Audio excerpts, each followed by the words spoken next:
For many years now, we have been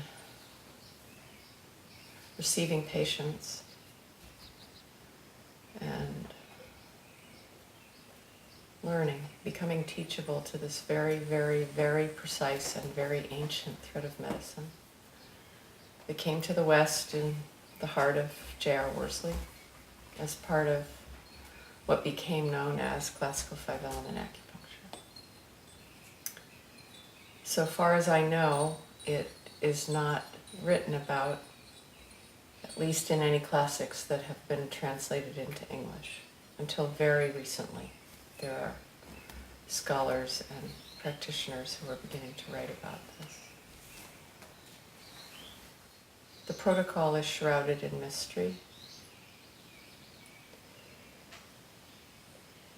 The pattern of imbalance that it addresses is shrouded in mystery and misinformation. The training, in my opinion, to diagnose the need for this protocol and the training to see it through is long. And it is distinct from other trainings in the disciplines of becoming a physician in the Chinese tradition.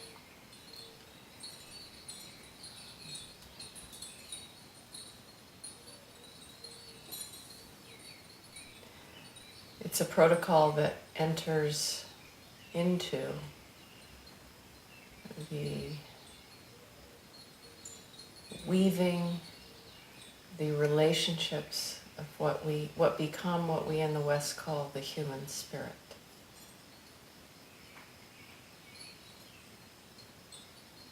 The relationship of the mind to the spirit. The relationship of the body to the mind to the spirit. These are things we say quickly in our culture now. Body, mind, spirit.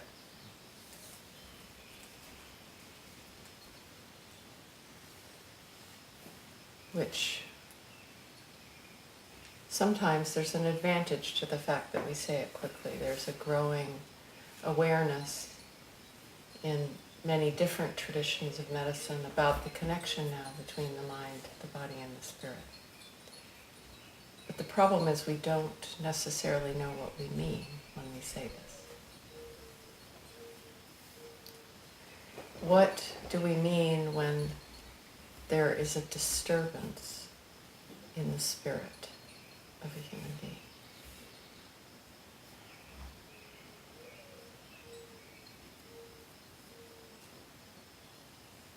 What do we mean when there is a disturbance in the relationship between the spirit of a human being and the rest of life?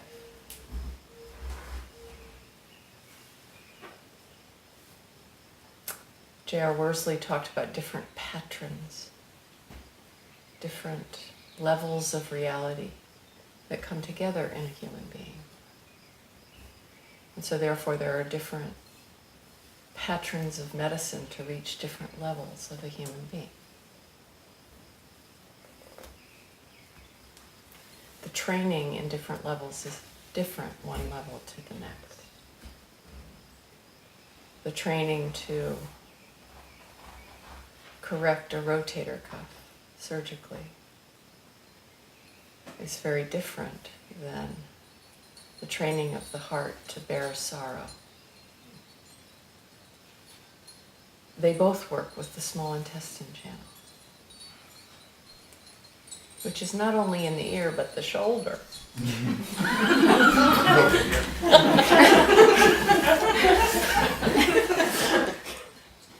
When I was training at the beginning, there was often a strange excitement in the room when people came to the protocol of the Seven Dragons.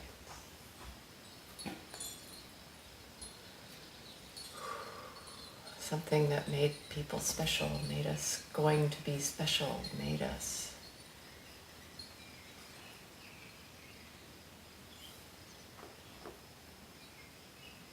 able to resurrect a human being.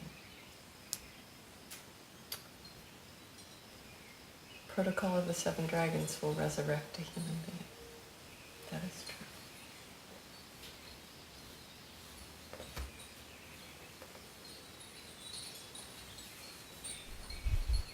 Chinese medical tradition has a very deep and devoted and precise understanding of the arrangement of the spirits that allow a human being to walk the virtue of heaven on earth. And this word that comes to us in North America, Northern Europe again, possession, to treat possession, activates many other forces in our minds. And the place from which it comes. To lead a guided life.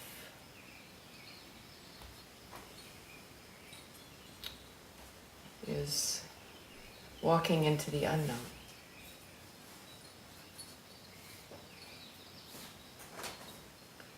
There's a very powerful and precise relationship between what the Taoists call the spiritual soul and the animal soul. That which guides us into the unknown is the soul. When this relationship becomes conflicted, the inner guidance system no longer works properly.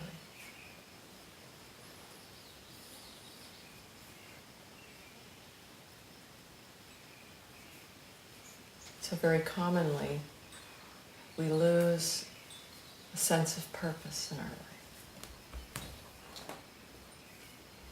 Or we craft a purpose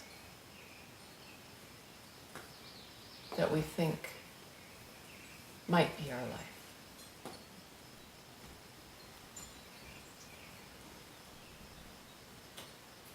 And we do our best to live it.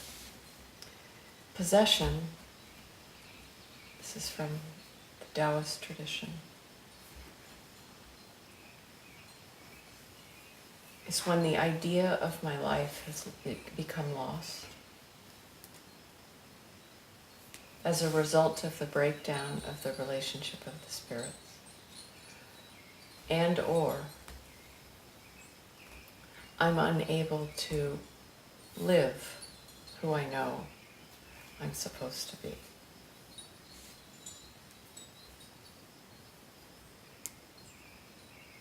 One sees this in the eye.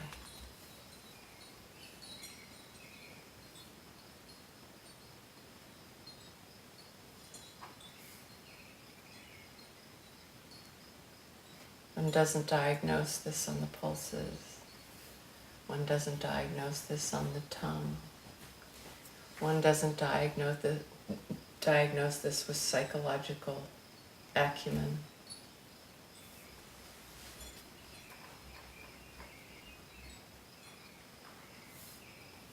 This is not a treatment that you administer, like an herb, or even a tonification point. Not that I'm a fan of administering tonification points, but you can be useful to someone, even that way.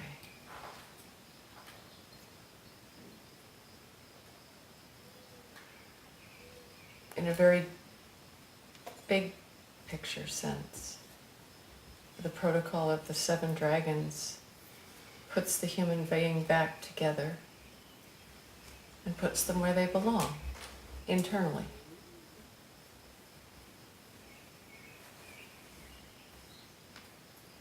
There's a lot to say in a clinical setting about causes, etiology, how you tend this work afterwards. That's not a general talk. That's one person at a time, having to do with the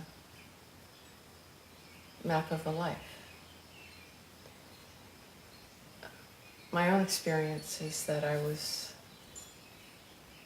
given the 7 points, actually the 14 points, because there's 7 points, 7 internal dragons and 7 external dragons. The internal dragons address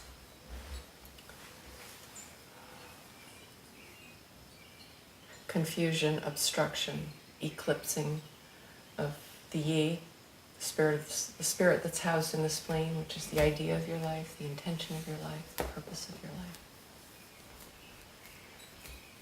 The 7 external dragons work with the je, which is the spirit housed in the kidney, which has to do with the means to live that idea. I was given these by my teacher. In the sequence of treatment, if this treatment is needed, no other treatment works very well. And that means no other acupuncture treatment, no other herbal treatment, no other pharmaceutical treatment. Everything, how you reach a person is disturbed. There's conflict. It can go from minor to very severe.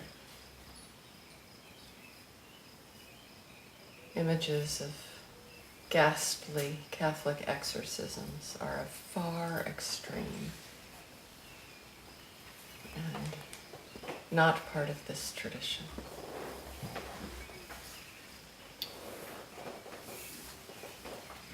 It's understood to be part of life. Different levels of reality interacting.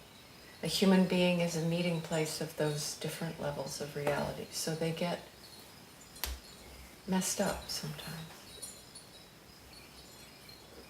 by sudden events, by chronic long-term events, by deep spiritual confusion over a long period of time. Who am I? Where do I belong? What am I here to do?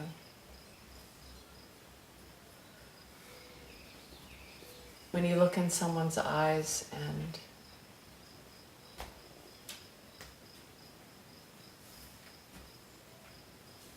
the light of the divine is not in them, you ask the question whether this protocol is needed.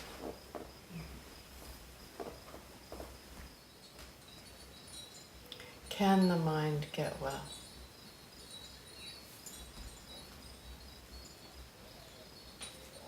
It's a question I ask. If the spirits can't root, if the light of the sun in the heart can't root, the mind cannot get well, because there's nothing to heal it. What heals the mind is the spirit. A tiny little bit can come from another mind, but mostly another mind just helps you organize how you think. A troubled, fear-filled mind is healed by the presence of the Shen, or the Hun and the Shen together. So we live in a time where materialism has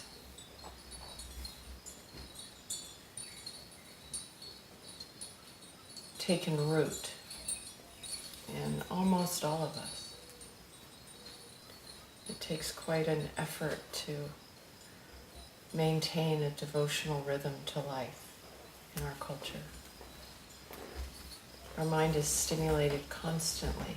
It's constantly needing that stimulation to feel like it exists.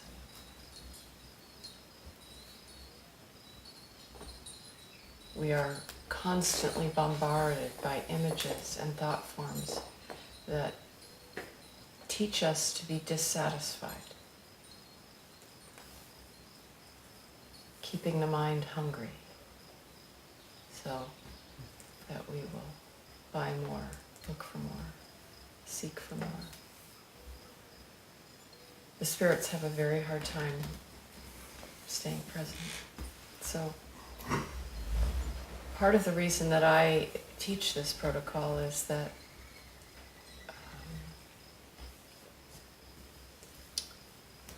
the way that it was given to me and the way that I understood my work as an acupuncturist, many of the people coming to me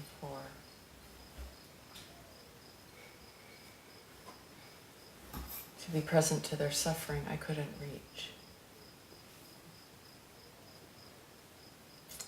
And this is a protocol that traditionally is passed one person to the next. You can't enter the fabric, the delicate God-given weave of the spirit of a human being from a book. You can't go to school and get knowledge.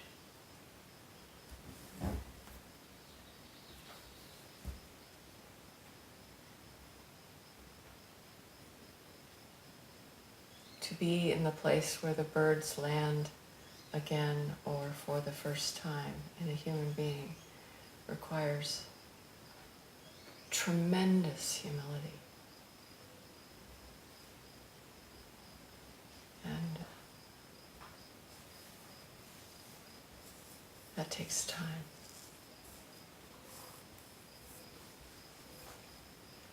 Very deep intimacy.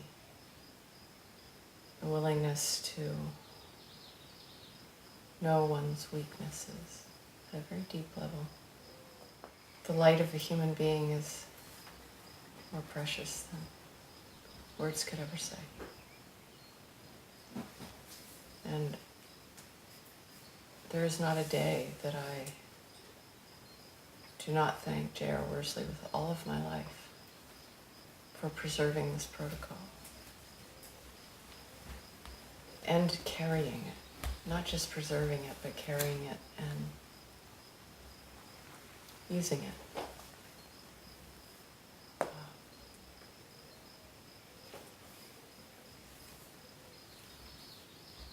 The spirits not only of most human beings, but of most beings on the planet are exceedingly disturbed today. It is extremely rare in a tiny little acupuncture clinic or your therapy clinic to have anyone come in who isn't depressed or anxious or without sleep or suicidal or addicted. It's very rare that this is not, most people aren't coming for joint pain in the hand. Or if that's why they come, that's not the conversation within a very few short minutes. So this protocol comes with risks. We teach it carefully, one person at a time. And patients come from really all over the world now. When the spirits of a human being are in disarray, the life around that human being is in disarray. When the spirits of the earth are in disarray, children are born into confusion of the spirits of place. Where do I belong? What is my task? How do I live it? These are questions of the central axis of a human being. Who do I go to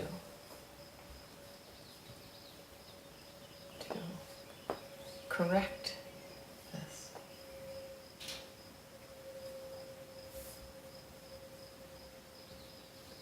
Many patients who come here have been to hundreds of doctors.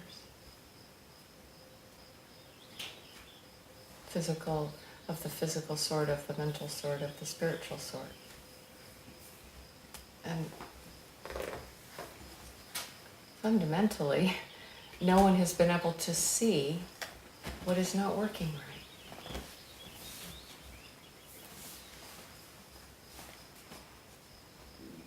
I can't treat something I can't see, any more than a surgeon can remove a tumor that she does not know where it is. So this was part of my terrible frustration as a young acupuncturist. I had enough presence of heart, mind to know that I had something with very deep and very ancient magic of the earth in it. But I didn't have the training, the rigor day to day to discern the difference between a possession and a conflict between the hun and the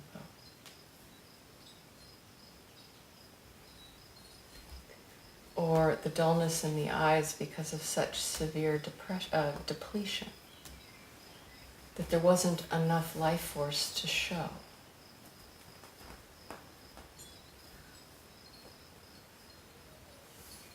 Traditionally, we're trained in nature to watch how species survive drought or flood or a cataclysmic earthquake. We're trained to watch how things go when all's going well. We're trained in all sorts of circumstances in the detail of nature. The Chinese speak of nature and the laws of nature as heaven on earth. The virtue of heaven is in the laws of nature. So we end up in acupuncture school with none of that training. And then we're carrying around a medicine that says it corrects and resurrects a human being. And we have absolutely none of those skills, or the very beginnings of them. A lot of acupuncturists have a very sincere longing to open the senses. So there's the beginning of that, but the responsibility of this protocol, even when I began, I knew was great, and I knew the training for it was greater.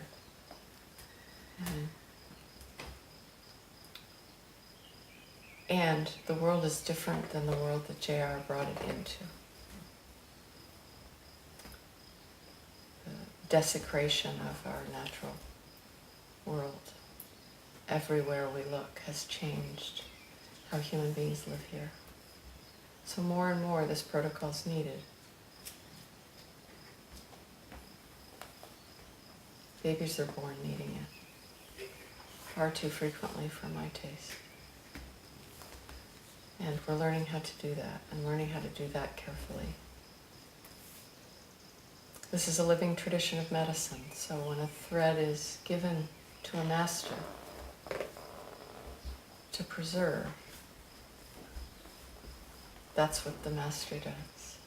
And then it's here, and then there's another generation, and we have to learn to work with it. And the time is different, the place is different.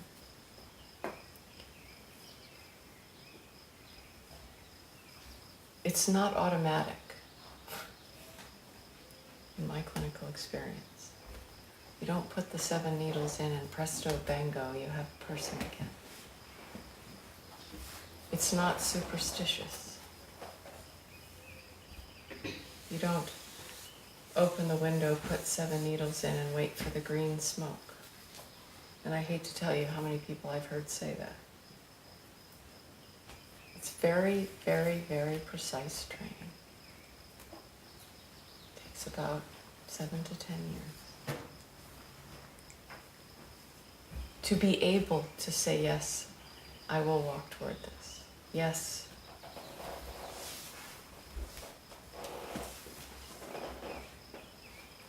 You can get better. The 7 dragons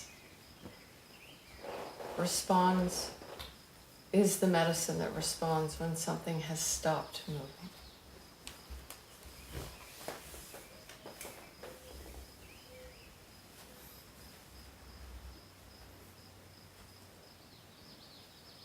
It's one of the only times when I say to a person, this is not something you could have done yourself. When my father went to the cardiologist after a heart attack, he did not have the expectation that he should have been able to do the heart surgery himself.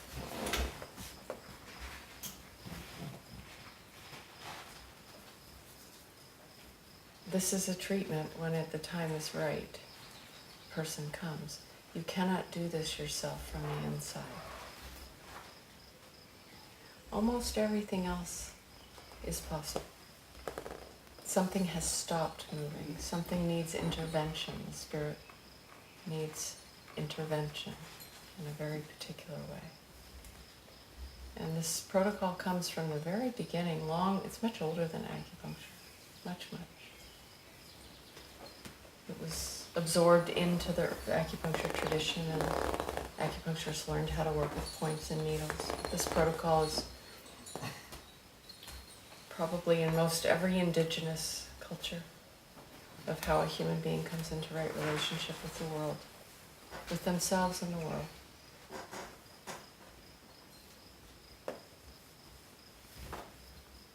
There was a time in early Chinese medicine where all illness was understood to be a problem in the relationship of the spirits.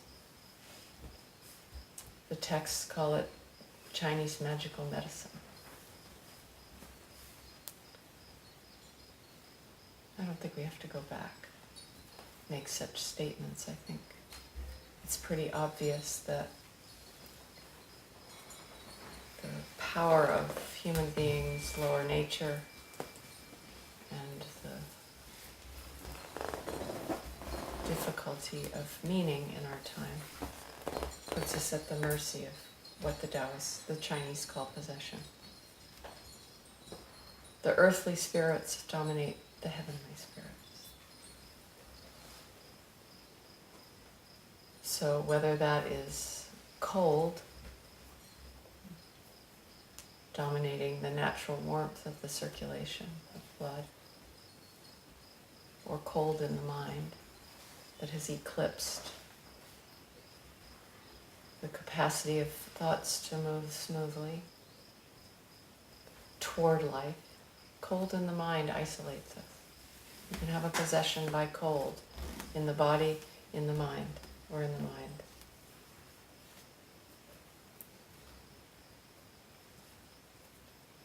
You can have a possession by sadness.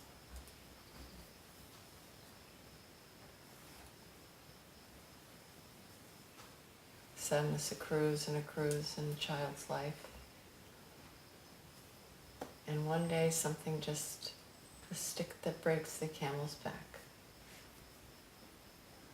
We go from saying, I feel sad, to I am sad.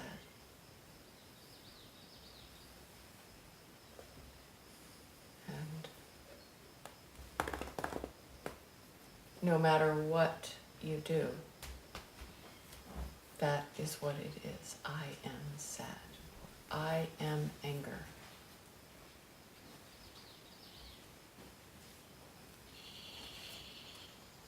You see a lot of possessions in, well, we don't have mental hospitals much anymore.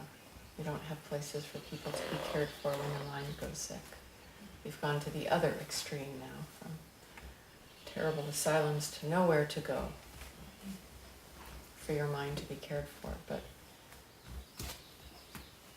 in the short-term care facilities for people whose minds are in deep distress, you will see a lot of possession by worry, possession by fear. Someone who has not had a minute of their life without fear. And no amount of talk therapy it can help someone cope. It can make sense of something so that other parts of one's life could possibly start to grow. But I'm sure you know from patients, there are those that you tread water with. And it's not for the lack of their effort. Where it seems to be quite popular these days to blame the patient. Which I've never felt that good about.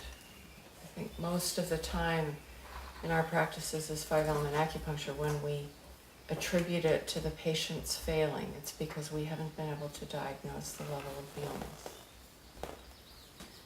And then once you diagnose it, to be able to treat the level. So the protocol of the Seven Dragons has taught me everything, almost everything that I use in working with people today. It's not that I use the protocol in everyone I treat, but the protocol itself in reestablishing right relationship with the spirits. It's like a bell that rings in the heart of the patient.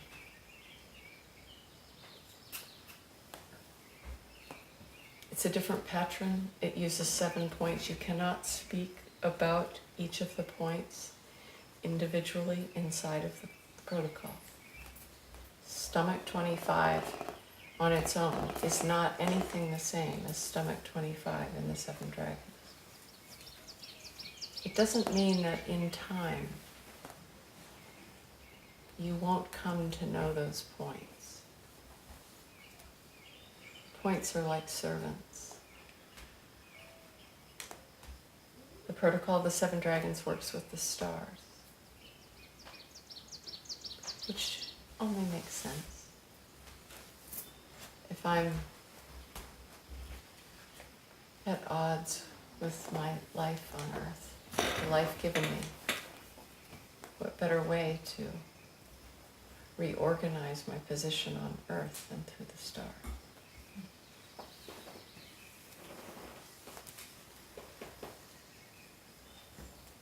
Chinese medicine is so ancient, and it comes from a time when we didn't perceive ourselves to be so separate from each other, from the ground we walk upon.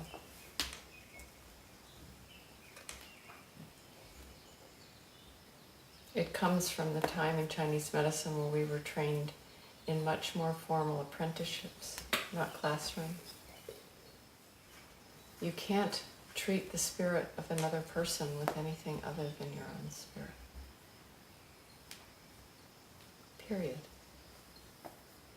So most of us are having a bit of trouble with our own spirits in this time. So part of the long training with the protocol is also working with the central axis of the physician very, very deeply. These protocols that come from a different patron, they work in the relationship of the physician and the patient. The physician is changed as the patient is treated. The physician is made into the instrument that is able to restore right relationship of the spirits in another. Very beautiful, very ancient training.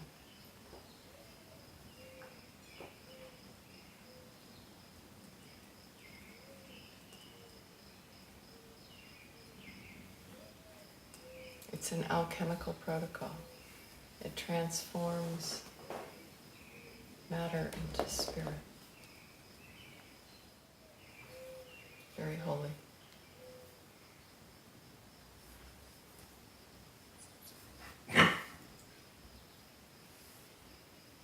And in many cases, the very beginning of treatment. Even if it happens after 20 years of good acupuncture treatment, because it took 20 years to diagnose. Someone asked me today, what are the dragons?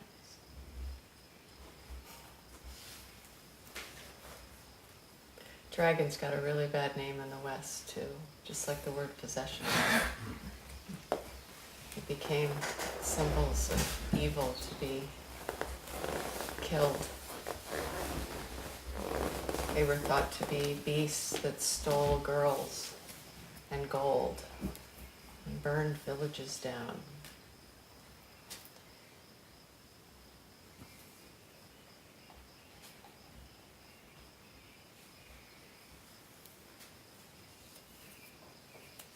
The dragons are symbols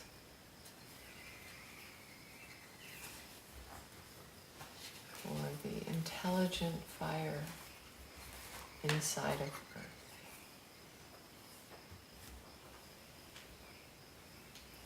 In China, they refer to the ley lines as dragon lines.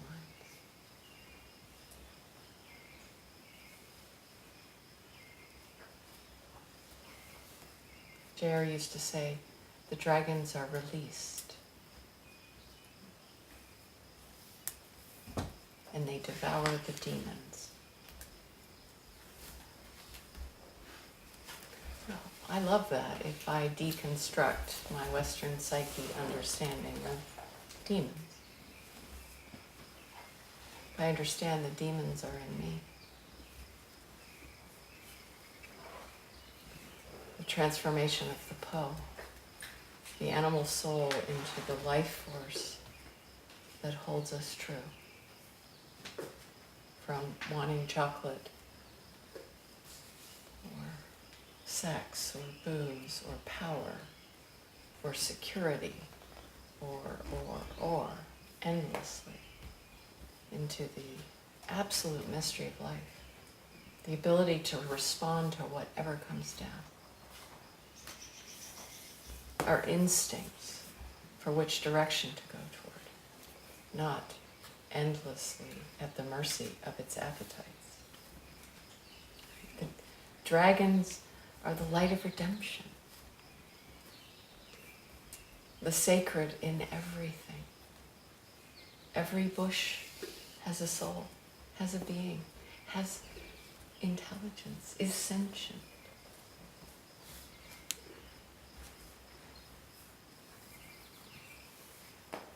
Servants of sky and earth that lie dormant in us. In the Western alchemical tradition, the Negredo going deeper and deeper into the blackness, all that's been repressed and forgotten and tortured and tormented. You go deeper and deeper and deeper. It's this great mystery. And stomach 32, of course, is where it starts to get very, very, very intense.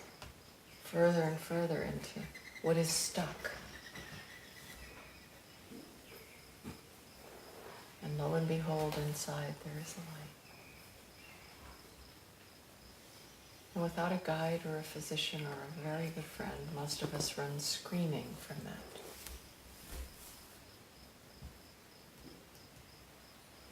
So the dragons are that hidden light that waits. Very intelligent. That light is the same light as the light of heaven, but it's hidden in earth. It's hidden inside us.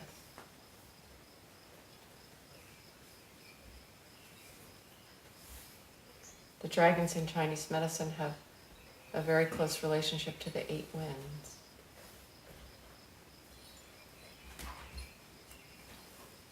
The 8 winds that deliver the spirits and essences that are behind the mist.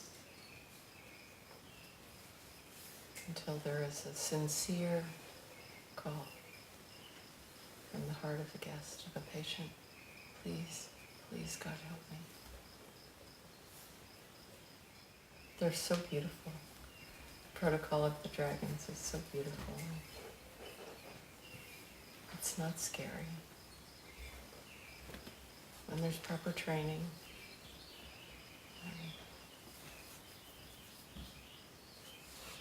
enough experience. It's very precise. It's usually very elegant treatment. It's not vague. That was one of the things that was so difficult for me for so many years, is we're talking about a protocol that dispels possession, that restores the spirits of a person, and it was also vague. And one of the things about 5-element acupuncture that's so magnificent in terms of working at the spirit, at the level of the spirit of the causative factor, is that the spirits work at the subtlest level of life. So the physical body is very precise. It's not vague. Where the fibula and the tibia meet, it's extremely precise. And you have the slightest variation in your wrist between the ulna and the radius, and you end up with a lot of physical pain.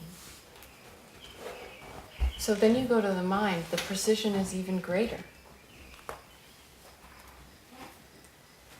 Confucians were very clear about how to live so that the precision of the mind could work for you.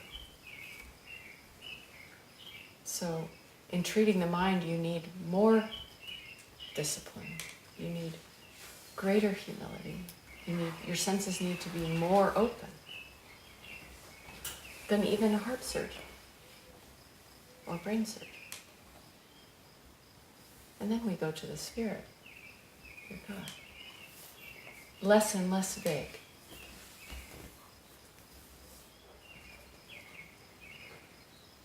It's very good news that this protocol is still here. It's very lucky for your patients. One of my great joys is dispelling some of the misinformation about it.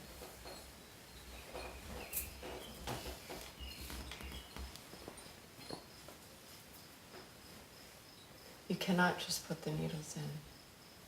It not only doesn't work most of the time, I might even say most all of the time, but it's profoundly disrespectful to the ones who wove it out of the mists of antiquity to serve life.